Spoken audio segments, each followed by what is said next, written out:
Magkaroon ng tunay na pasensya. Una, ang negatibong pasensya ay isang uri lamang ng katamaran.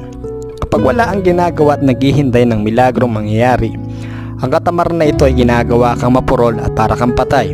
At ang pinakamasama sa lahat, ito ay naaantala ang iyong pamumuhay sa iyong buong kakayahan.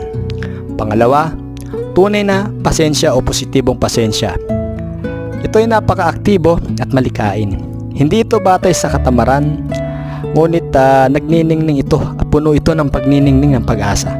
Para kang naghihintay sa iyong minamahal. Ikaw ay nasasabik at masigasig.